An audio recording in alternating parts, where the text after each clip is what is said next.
Can we all do something too? Because like this is absolutely incredible, and I'm totally like, can you all just like go like this because we're all here together, and I want a picture with you all. Oh, I don't think everybody would fit, but You know, make it work, Vitaly. we'll stay like this for another 15 seconds. All right, perfect. I think I have a lot of them. Awesome. Thank you all. There Thank you go. you. And once again, and Kat already said this, but it can't be said enough. Vitaly, everybody, and the rest of the Smashing crew, and like all of this.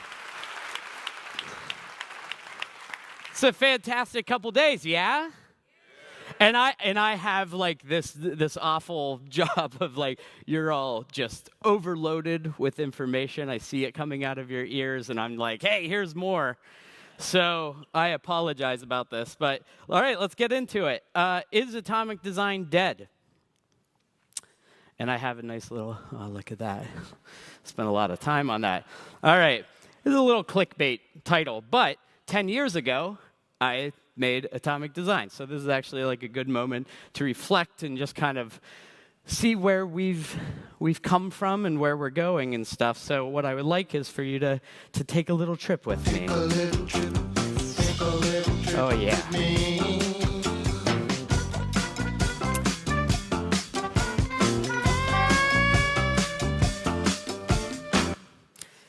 I'm sure that Lowrider gets played a lot in this theater, so you're welcome. All right, let's go. Websites. Once upon a time, websites. Very first website, 1991. CSS was invented, 1991. GeoCities, any GeoCities people in here? There's been a couple like old as dirt things. I'm pretty old as dirt too, right? I got started in GeoCities, right?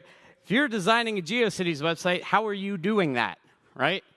You were going straight in there and writing some HTML, right? Copying and pasting some animated GIFs, and that was that, right? From there, creating killer websites came out in this, 1996, right? We got this idea of brochure websites, and Luke was talking about that, like image maps and like all that stuff. Remember that, right? And now, okay, we have this idea of design and developer, and that's the birth of the lovely relationship between designers and developers we've heard so much about over the last couple of days. Eventually, the internet kind of stuck around, right? It's like, oh, this isn't going anywhere. Maybe we could do something with it, so we're going to have our main website, and then we're going to have our intranet, right? And now we get this interesting problem, because now we got two things, right? So we need a way to manage how those things look and make sure that the buttons are on brand and stuff like that. And what do we have? We have this, dust off our brand book from the 1960s, and we blow that off. And, okay, here's how you use the logo. That's very helpful for this new medium. Anyways, then eventually, it's kind of early 2000s, Web 2.0. Web 2.0. Ajax. Remember that, right? jQuery, all of that good stuff that came out. And so this is interesting. So now we get these web apps. Apps. Whatever that means, right? But here's this thing that's not just a brochure, right? You could interact with this thing. And so, of course, that means that we have more products that we need to support, right? More Photoshop files. Steve Jobs comes out on stage, 2007. Oh, one more thing, right? Here's this iPhone that comes out. Same year-ish. Android comes on the scene a year later, 2008, I think. The app stores emerge, and then all of a sudden it's like, okay, well, now we need an app. Remember that? We need an app for everything. More Photoshop files that at least hypothetically follow the same sort of brand standards, right? Tooling continues to emerge. You got Sketch entering the scene, right? We've heard some references to Sketch over the last couple of years. Responsive design, 2010, we've talked about that. Christina's doing that. And then what comes next, right? Along this era, tools like Bootstrap come on the scene, right? 2011. And here's this idea of like here's components, right? Here's these here's buttons, here's alerts, here's form fields. You could build stuff with that, and developers are like, oh, yes, please, thank you very much, right? So we do that. And then also around this time, more generally, not just the bootstraps of the world, but more generally, we have things like OOCSS by Nicole Sullivan and Smacks by Jonathan Snook, and BEM comes out, like all these kind of more modular-based CSS approaches. Natalie Down. Nathan Curtis writes his book, Modular Web Design, in 2009. So it's like at these times, we're kind of starting to get this idea of like, there's components, and those components build things. Then we get into this world, the JavaScript framework world, right? Tools like Angular come on the scene to replace our jQuery-powered app. And then we also have this thing called React enter the scene. And this is 2013. And turns out that is also whenever I created this idea called Atomic Design. And I found out preparing for this that React came out like a couple weeks after I created Atomic Design, so it was in the air, right? That's what was going on there. So anyways, got more stuff. We need more sort of design files to support that. And it was kind of around this time that UI kits and UI docs kind of enter the scene, right? We kind of have this, okay, these old crusty brand books aren't cutting it anymore. Here's this like sticker sheet of all of these different patterns, and we can have that in our little Photoshop files and sketch files and things like that. What else happens? So React just like, right? Totally just goes off, and you're like, okay. But also around this time, we have technology evolving, and we have this thing called ES modules that enters the sort of web world, and that kind of opens the door for like actual components to be delivered and imported and used by other applications. So it's kind of around this time that we have this sort of idea of no longer are we just kind of copying and pasting HTML and CSS like we were doing with Bootstrap and the like. What we can do instead is actually kind of create the standalone component library that all of these different sort of downstream web products are using. And so that's exciting. More stuff, right? So you could do the same thing with Angular and all of that stuff. And you're starting to get these like sort of, more direct lines, right? Not these just dotted lines, these references. Figma enters the scene, 2016, right? Molly, Christine, we're talking all about Figma. There's a reason why it's exploded over time, right? Figma and Sketch come out with this libraries feature in 2017. It was like all of a sudden, it only took, 20-something years of creating user interfaces, actually longer than that, where these tool makers were like, holy shit, guys, do you realize that sometimes designers work with other designers? We should probably do something about that. So that's exciting. So gone are the sticker sheets, and we get these actual sort of Figma libraries and stuff like that. We also start getting this idea of like UX documentation that's kind of coming onto the scene, which is great.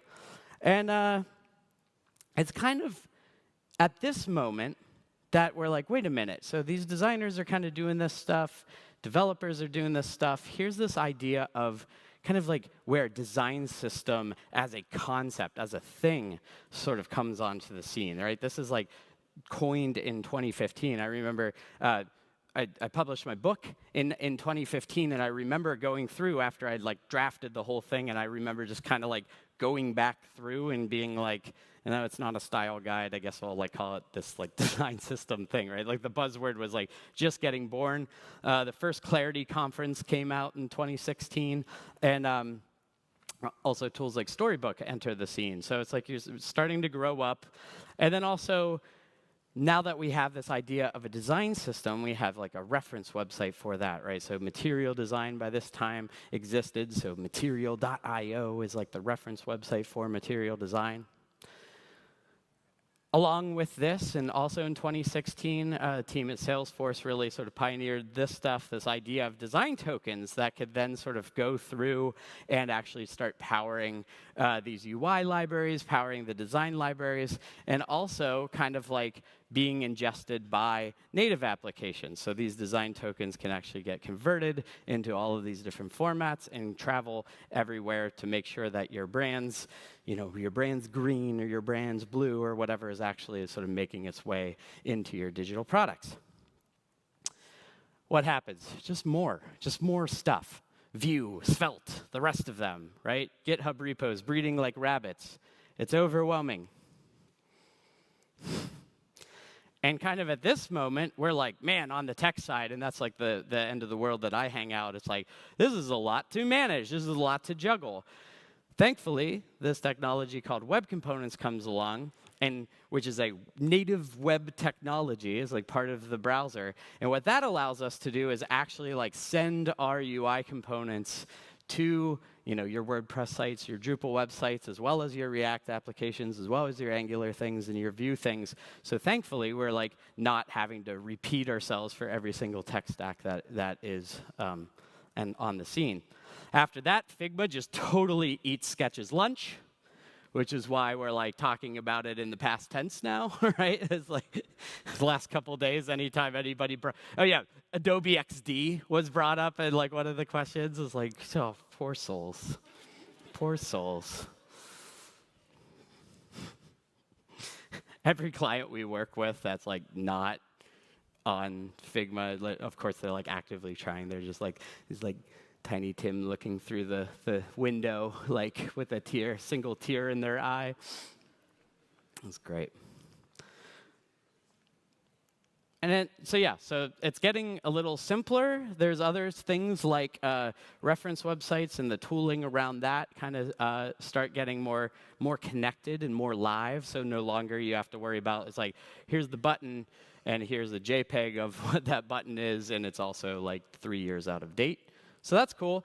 But then also just the stuff gets more sophisticated. I just published an article called The Design System Ecosystem that gets into just how sophisticated this like layer cake is, where you could kind of have like child design systems, or what we call recipes, or like more sort of like product specific sort of design systems that are hanging out on top of the core design system. And it's just like, it's gotten a lot more complicated. But kind of putting all that stuff aside, we are entering this world where we have like, okay, here's this thing called a design system, and here are these products that use this design system, right?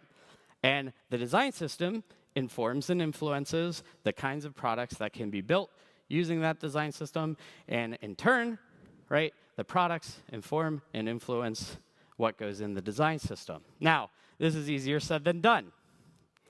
I've been doing this for like the last decade, and I've seen like every flavor of it going wrong, and I'm sure you have too, right? Sometimes these things are really, really far apart, right?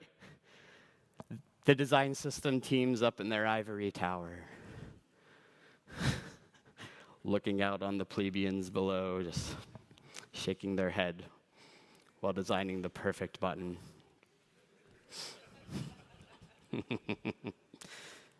Or you have the design system pattern police knocking down the door, breaking your windows, and saying, did somebody just attach an instance of this thing? Off to design system jail. Or the flip side of it is just like, oh, here's the design system, and then like here's our product roadmap, and yeah, you're us now. Hump, just eats it all up. Just like, yeah, that doesn't exist. Reuse? No. You're in my world now, right? So getting this balance right is extraordinarily difficult, And so, which brings us to the question posed in my talk, right? Is like, is atomic design dead? And we'll sort of get to how I think that even all these years later, atomic design is a helpful mental model for kind of keeping this equilibrium, keeping this balance, right? Keeping this relationship, a healthy relationship in that, in between the design system and the products that the design system serves. So we're going to get into that in a little bit. But first, I want to take a little detour.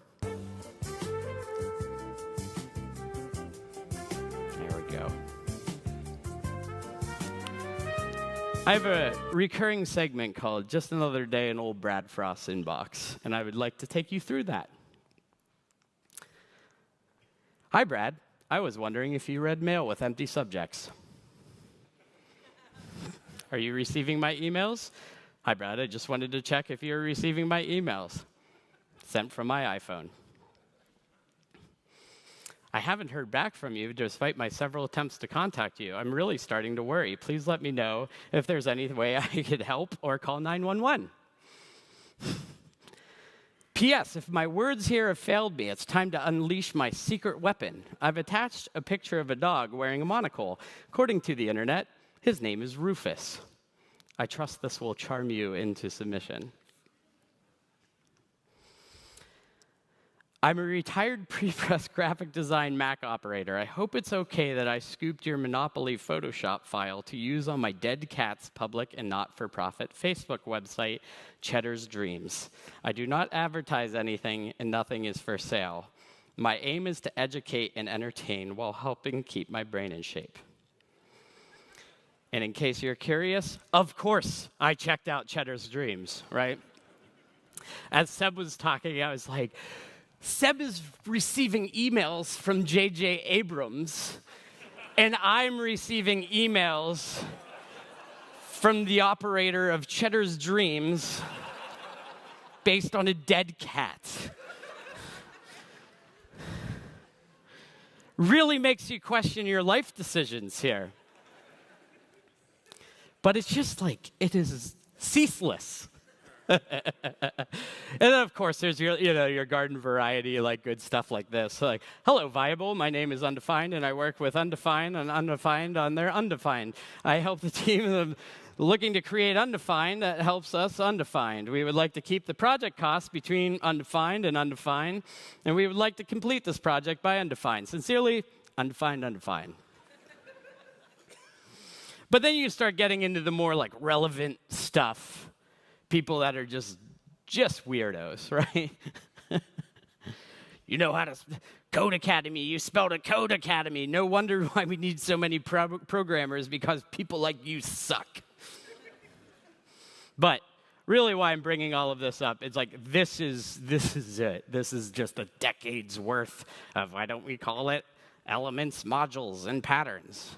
I don't like how you said things, and I'm going to go to GitHub to correct it. I'm going to the source code of your book to try to correct your book, right? And and there's like some legitimate things like, why are we doing this and stuff, right? But like even just a couple months ago, right? It's like pages to screens. Like, how about you just change everything a decade later? So, anyways, a lot of times people will come up to me and they're just like, I'm sorry to say this, but like we tried atomic design and it's just like, did it work? Like, are you mad at me? I'm like, no, kind soul. I've had a decade's worth of just people telling me whatever. It's like, it's so weird. It's so weird to be part of a buzzword. But anyways, yeah, decade ago, this is me in 2013. I created this thing, including a tool called Pattern Lab that sort of helped like bring it into the real world. It's kind of like a precursor to Storybook, but helped sort of define how components can ultimately create experiences.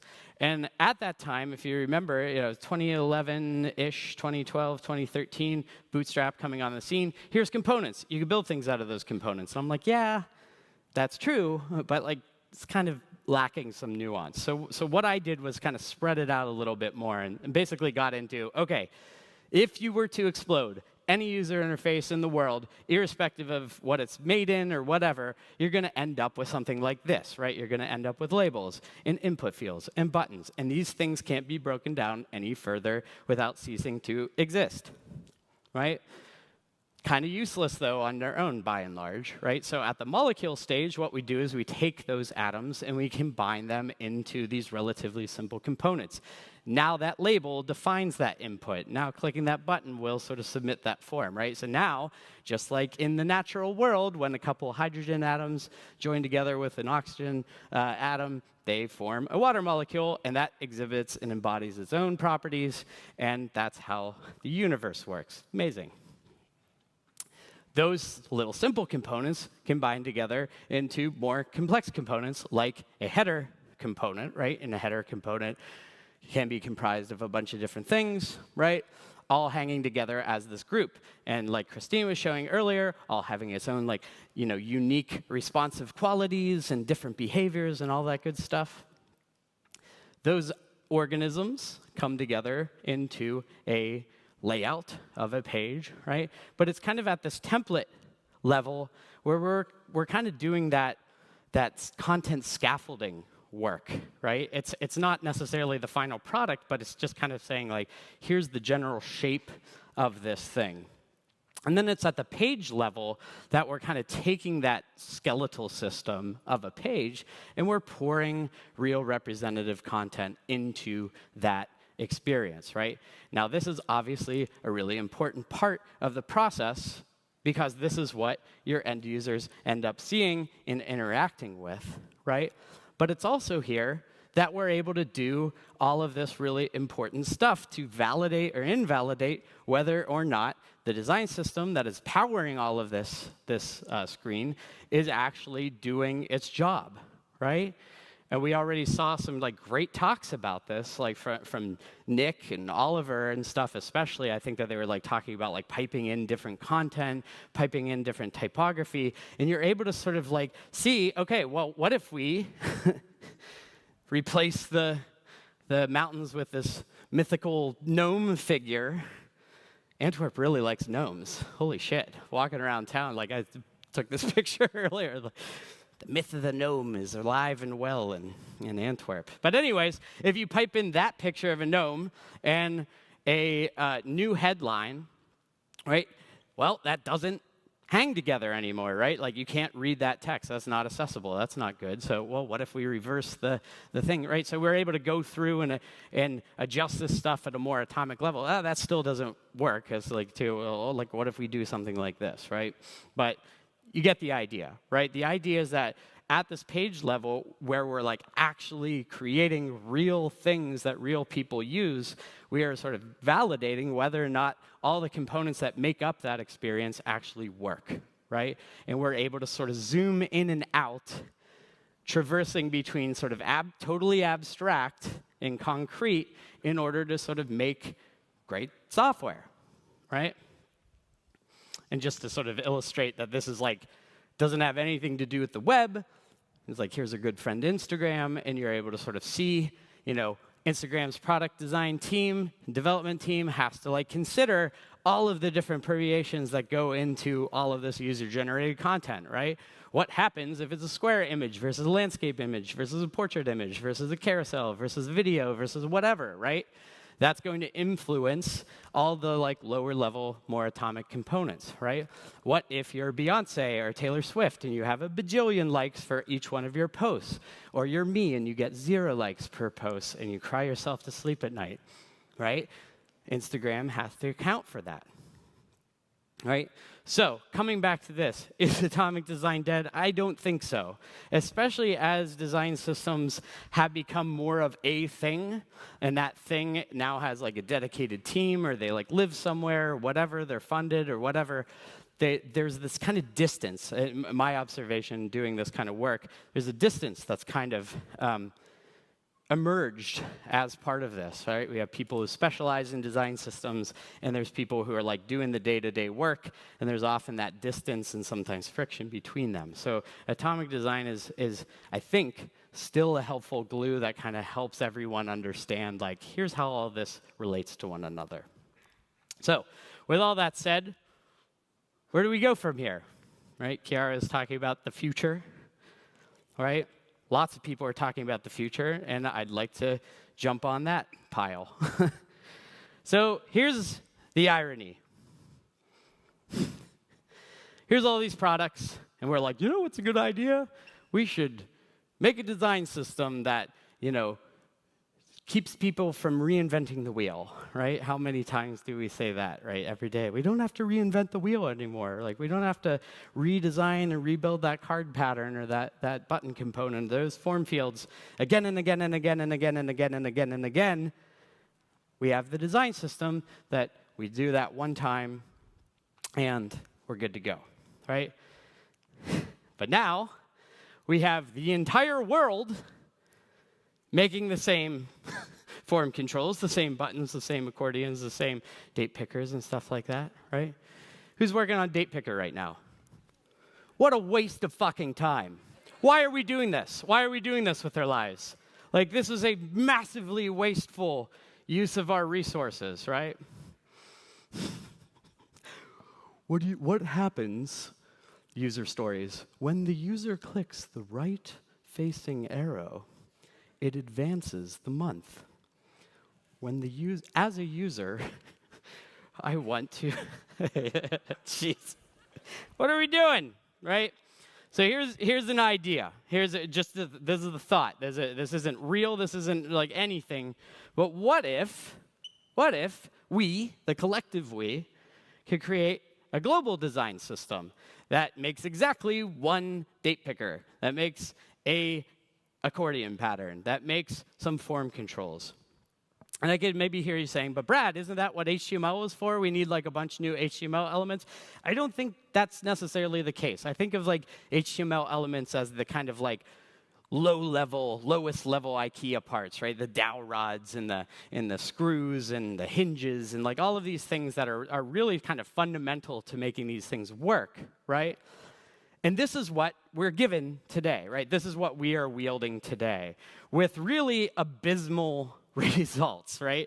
If anybody's familiar with the WebAIM Million, WebAIM is this like accessibility company. They like sweep through the top 1,000,000 websites of the world every year and find just these enormously depressing stats. It's like, oh yeah, out of these 100 or million web pages, like 50 errors per page on like 95% of them, right? So we're clearly kicking ass, right?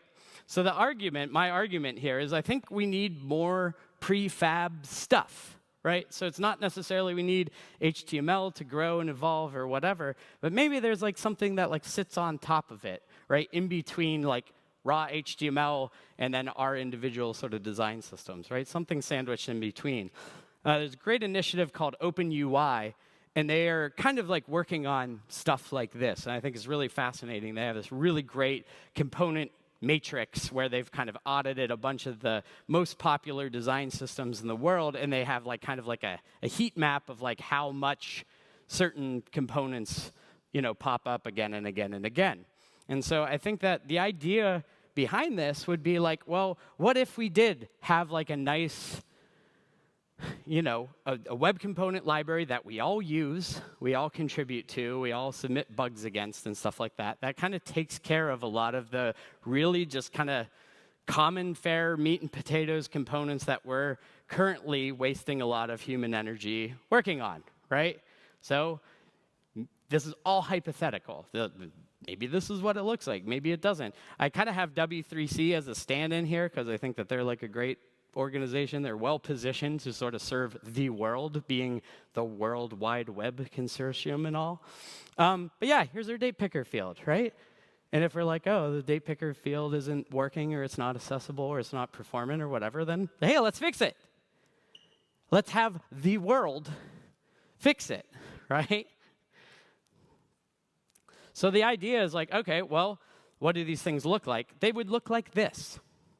Right? Something like this, just like your raw HTML, nothing. You got to bring your own stuff to the party, thankfully. And as Molly was kind of talking about, right, we have all this like theming capabilities and stuff like that. And that all sort of works its way into code as CSS custom properties. And you could flow those CSS custom properties through these vanilla generic components and achieve the desired look and feel, right?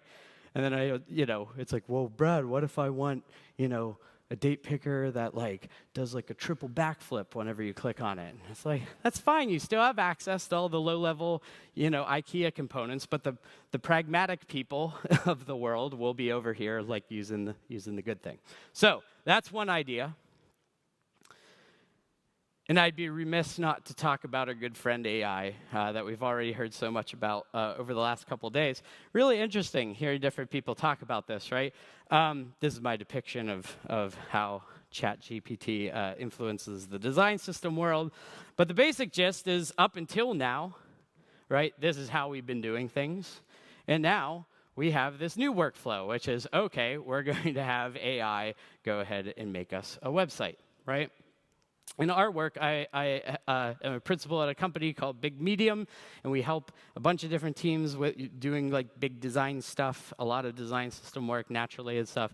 My colleague, Kevin Coyle, based in the UK, he's done like a lot of really brilliant stuff, sort of spearheading a lot of our kind of AI efforts, and he's been doing some really cool stuff. So what I'd love to do is just kind of walk through a little bit what he's been working on, and it was really kind of cool hearing Luke talk about this, because this is precisely like what we're doing with design systems, right? So rather than having AI eat Luke's website, we're having AI eat our design system, scrunch it all up, and then you could do useful things with it. So here's Kevin explaining. You can't paste in a full code base inside GPT's chat window and expect it to consume it.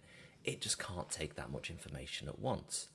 So what I have done, I've whipped up a short example here using some tooling that condenses an entire code base, plus its documentation, into a format that GPT-4 can understand.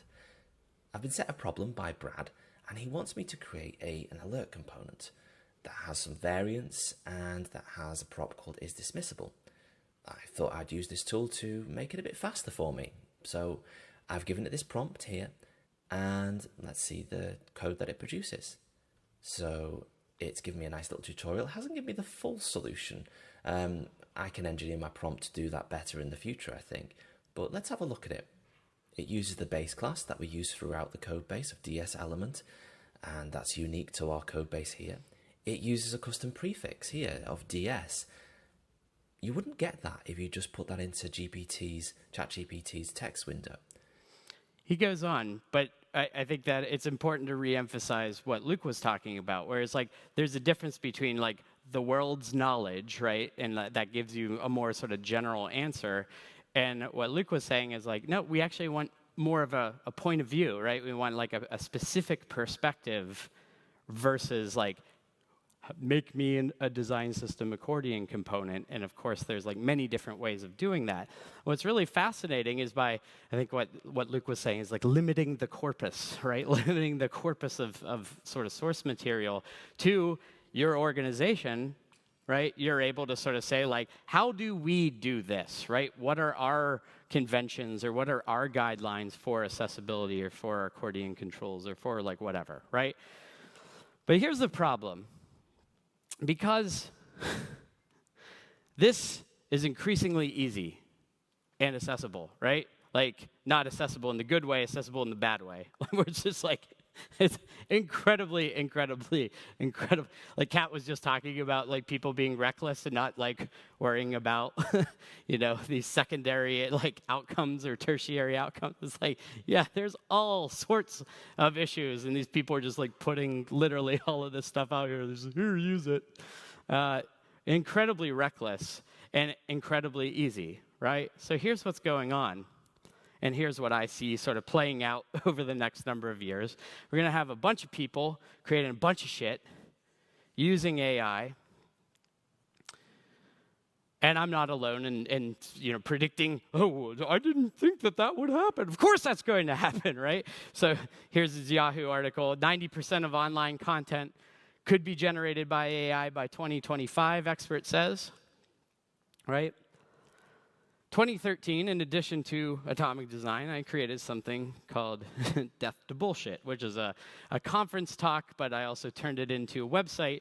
And Kat was talking about these being called deceptive patterns. I call them bullshit, right? Here we go. There's the...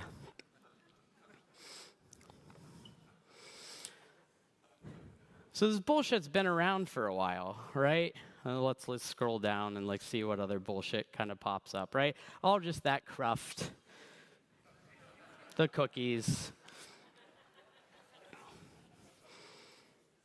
And again, like, some of this stuff is like deceptive, sure, actively deceptive. A lot of it's just shit. A lot of it's just bullshit, right? Like, it's just superfluous or unnecessary or just gets in the way or it's just pollution. Oh, yeah, after a while, it just kind of turns into a creepy girl. Anyways, but that 90% thing on that headline struck out to me because in my talk, Death to Bullshit, I reference this quote, which is called Sturgeon's Law. Theodore Sturgeon, who is a science fiction author, was once asked, why is 90% of science fiction writing crap? And he said, well, when you think about it, 90% of everything is crap, right? And kind of not wrong, right?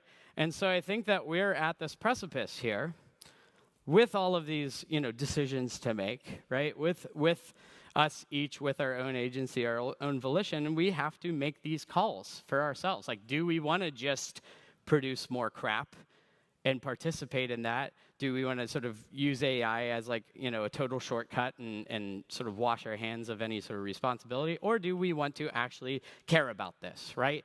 And here's the thing. So what this can look like, it's not to say that AI is bad. It's I don't think that we could put this genie back in the box. But what I do think it needs is for us, if we are wielding these things, we do absolutely, positively have a responsibility to make sure that what's coming out the other end of that AI is being checked with our own human brains and our ethical selves, right? Like Kat was just talking about. And then, okay, the website can be launched from there.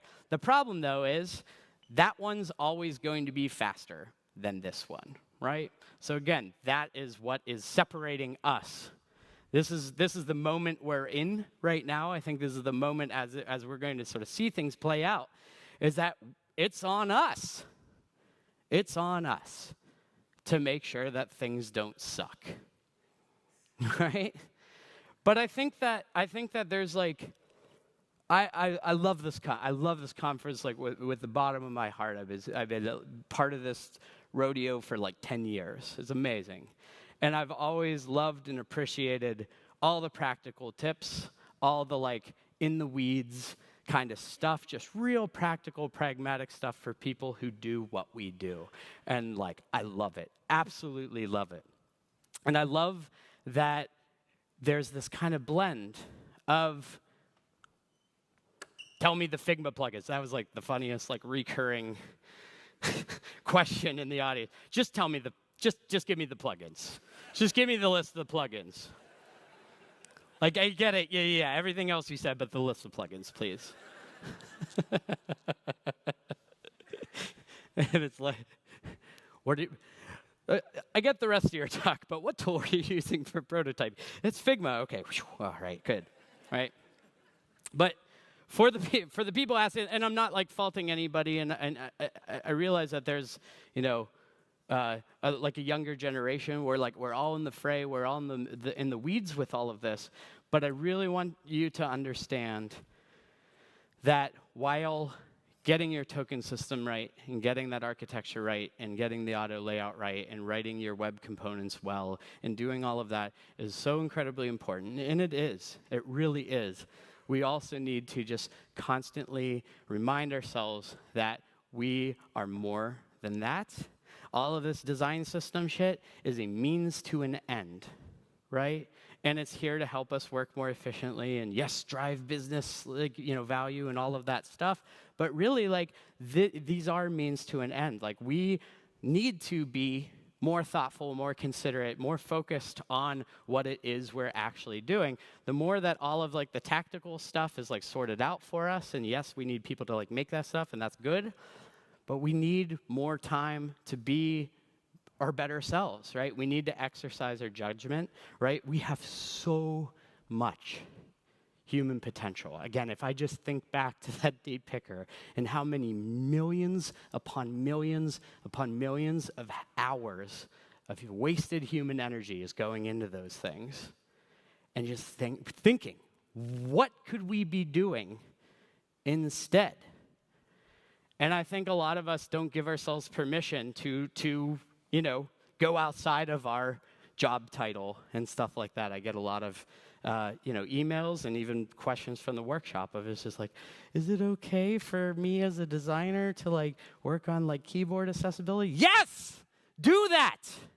Do that, absolutely. Don't wait for permission from your boss to do what you know is right, right? And I think that that's the thing. Like, whenever we talk about design systems, whenever I talk about developer workflow and like all of that stuff, and this is the stuff that we help teams with day in and day out, we talk about respect, right? What is a respectful use of our time, our limited time here on this earth? And how can we kind of create systems and processes and principles and all that great stuff that all of the speakers have been talking about for the last couple of days?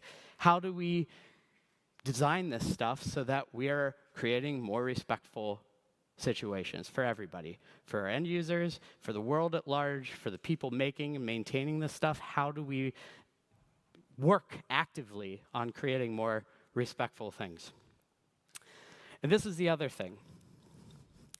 I think it's really, really important. There, as you might know, is conflict in the world. There is a lot, and a couple people have already alluded it, a couple other speakers have alluded to it. It's like, well, what can I do? And I think that we, in this particular field, have a really unique opportunity here, because I believe we, the people working on the World Wide Web, spelling that out here, the World Wide Web and the promise of the World Wide Web is still here. I think over like last couple decades, it's kind of gotten turned into like, it's gotten productized. But the promise of the web is still there, right? The collaborative nature of the web is still there. The fact of the matter is that I think that we, in the web world, are some of the most collaborative, open people on the planet. And we are able to model what human collaboration looks like at a global scale, right? Open source software. Just even those little multiple cursors floating around the same Figma file. Like, that's not common in many other industries. So here we are, but guess what? We are embedded in every other industry, every other sort of organization on the planet. And so I think that the opportunity is really here for us to model what does real collaboration look like. What does, not just sort of taking that short-term view or just kind of trying to compete against our competitors, but like, what does it look like to actually put our heads together and make the world a better place? And like, that sounds like bullshit, but it is not. We all have this ability in us. We are all participating in this, and we all have the opportunity to inform and influence how the world works by showing people that, yeah, we can work together. So I'll leave you with that. Thank you all very much for your time. And yeah.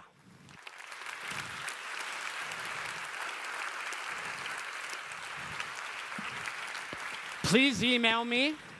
If you ever want to fight with me over anything, just please email me all of your crazy shit. I'd love to hear it. So, thank you so much, Brett. Please show me. Oh, yeah, that's okay. All right, yes. fine. For conversation, I think it's interesting because I had a conversation with a friend. I think also a couple of months ago, and he's a designer, and he asked me, shouldn't it be the time when we're electing our officials, the presidents, the prime ministers, and so on, that we kind of have designers there somehow? So that would be nice. Like, imagine if you're a prime minister, but you actually have a background in design and you kind of know what this collaboration looks like and what the process is like and what it actually means to be going on a compromise. But of course, maybe you also need, of course, other skills for sure. Yeah. Right?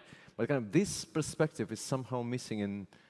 And I'm not talking specifically about design, actually. Development, the same thing. If you're actually working collaboratively on a big design system. It's starting with, start with why, right? It's that whole thing. And like so much of like the modern political landscape is so incredibly orders of magnitude removed from like actually helping people.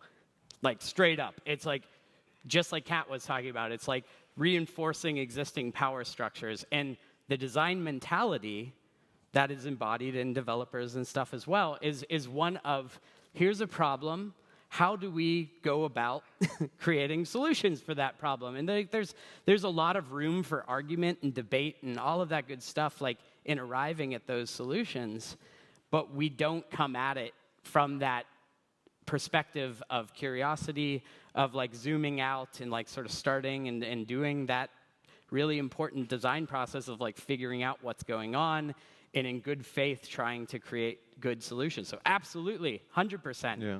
Designers and developers should be part of those worlds, 100%. The first question that came up was by Greg, should I use a carousel? That's some old gold right there. He's been around for a while. I used to, my joke about carousels is that carousels are a great component if you want to keep stakeholders from beating the shit out of each other in meetings, right? I'm important. I want to be on the home page. Well, I'm important too. I want to be on the home page. Carousel. Everybody wins. So, yes. No, don't use carousels. Okay. Right. Okay, so we just made it very, very clear. Greg, I hope you're listening at this point. A couple of questions that came up, of course, around the design systems as well. Yep. For companies with multiple brands, do you recommend a single design system or multiple design systems? So I guess we're talking about like, this idea of a global design system that powers. Well, yeah. Like the global design system is what I kind of call it, like a themable design system, like writ large, right? So we've worked with a bunch of different clients.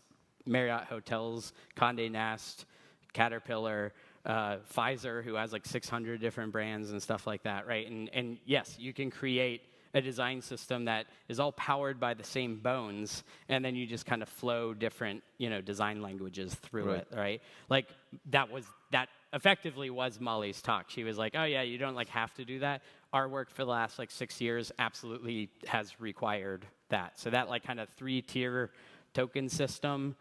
Base things, each brand has their own base tokens. The semantic tokens are exactly the same. You just do a little mix and match exercise, and then you're able to power whatever you need to power. So, but the idea is that you don't need to make the accordion logic twice or 3 times or 600 times. Makes sense. Yeah. Also, I think that many of us may be working in organizations where you have different teams. I think we mentioned it yesterday. Different teams maybe have different they started off with small design system on their own, and then you end up with an organization that has maybe 6 or 7 different design systems, and eventually there is this big idea, let's merge them. Yeah. How would you initiate that process? How would you? We've done it. How would it work? A bunch of times. So it's like, you lay it all out on the table, and having 6 design systems is a really good situation to have, because usually it's like, here's 6 giant plates of spaghetti. Please make a system for this, which is like way, way harder. So it's one thing to kind of go from, oh yeah, here's like generally a component-driven experience, and we want to kind of just clean it up and make it more common. What we've done with different clients, with like the tech stacks especially, it's like, oh, we have a bunch of React stuff, so we have a React design system kind of powering those things. And then over here in the Angular world, we have our Angular design system. And what we've done is kind of come in and created web component design systems that then sort of feed back out into those other ones. You kind of like hollow out the guts of like the React and Angular ones and replace it with web components. Okay. There's a very emotional question that came up. Sure. Are you ready for this? Something tells me it's not an emotional question. It might be. Okay. Do you have any tips to convince my colleague who is convinced he really needs 4 fonts with different weights and 50 shades of gray? Yeah. Yeah. Is it emotional? I'm like, I'm trying. It's not emotional, but I'm trying to be polite. I just was like trying to like exercise, like trying to inspire us, and I'm like, oh, you just hit him. I'm just kidding though. No, for my biggest piece of advice whenever you get pushback on anything, whether it's 7 different font weights or no, we're not doing this, or I don't like this design system, is to really empathize with them and understand and really try to like lean in and better understand what it is that's on their minds, how they're thinking, where they're coming from. Because often behind like a lot of like the stankiness, there's often like some real legit stuff that's worth taking into consideration, right? So a lot of times it's like, if you were to ask for a typeface guy, it'd be like, okay, like, can you help me better understand like what's going on here? And then he goes, yeah, like, this, and then we might need this, and we might need this, and you're like, okay, well, like I heard you say, like, we might need that, right? Can we maybe like start small and like start with like these more, two typefaces and introduce those other things if we need it. But just know that like kind of comes with like performance hits and all sorts of stuff and just more maintenance. But like just kind of trying to better understand why they're being a jerk is really, really helpful. Yeah, because usually there are reasons, and it's not necessarily just because somebody might be very opinionated, but it also might be just a good reason for that, right?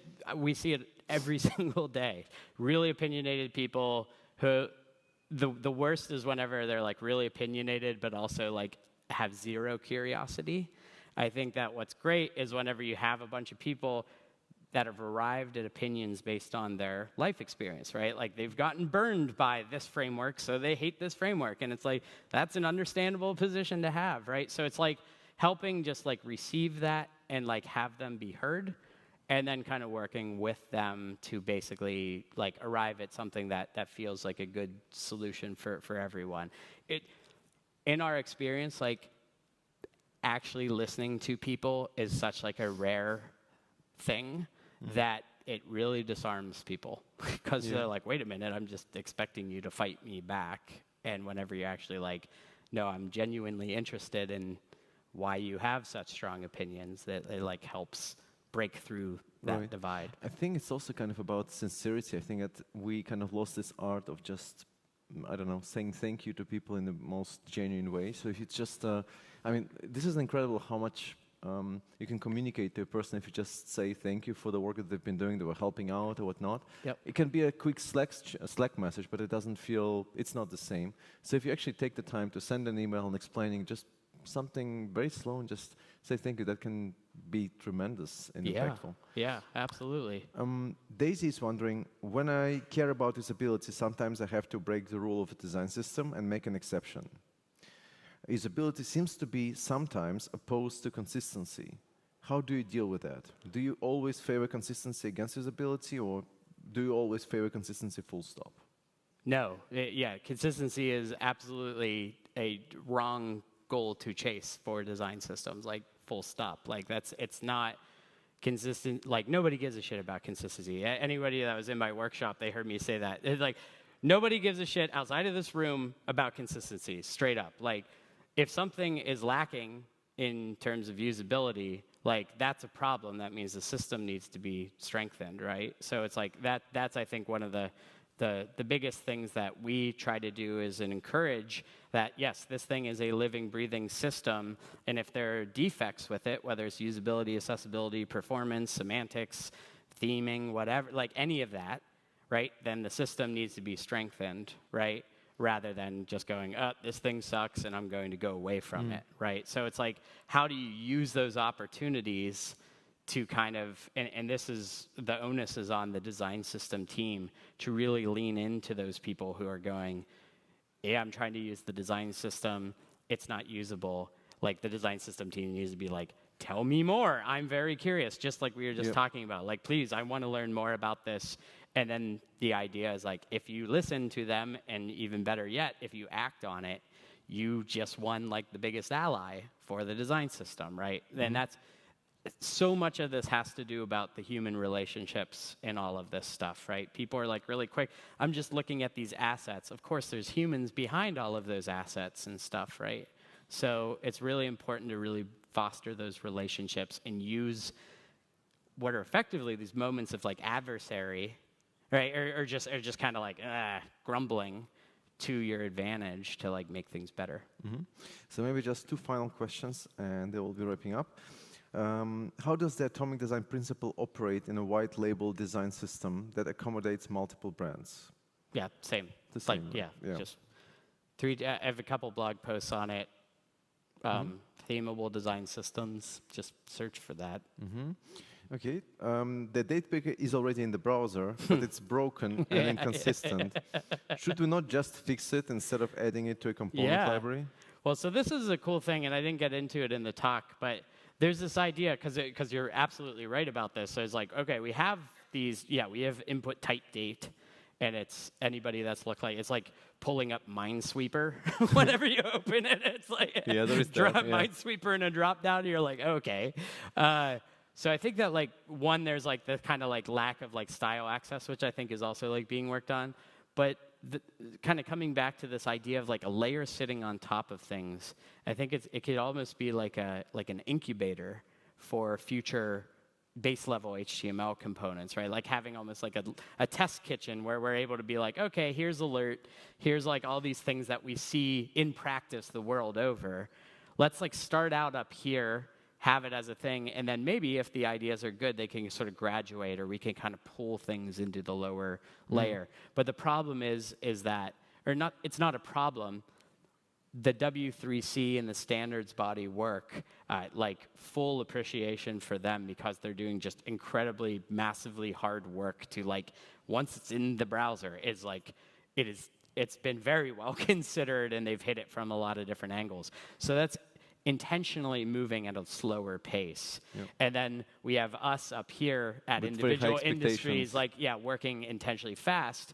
And what we need is we kind of need like this like intermediary layer that allows us to sort of share things that can make their way into the browser eventually at its own pace. Mm. And I think you've just got another email. Hi, Brad, unrelated question, but where is the shirt from? Looks awesome. I appreciate that. I will look at the tag later. Excellent. And you will find out eventually. Well, if you have more questions for Brad, I think we still have like half an hour or so until we actually go to the City Walk tour. So we will bring our wonderful speakers to the Smashing membership area right after this, and then you can also ask more questions if you like. For now, though, thank you so much for being with us, Brad, for your insights. Cheers. Thank you.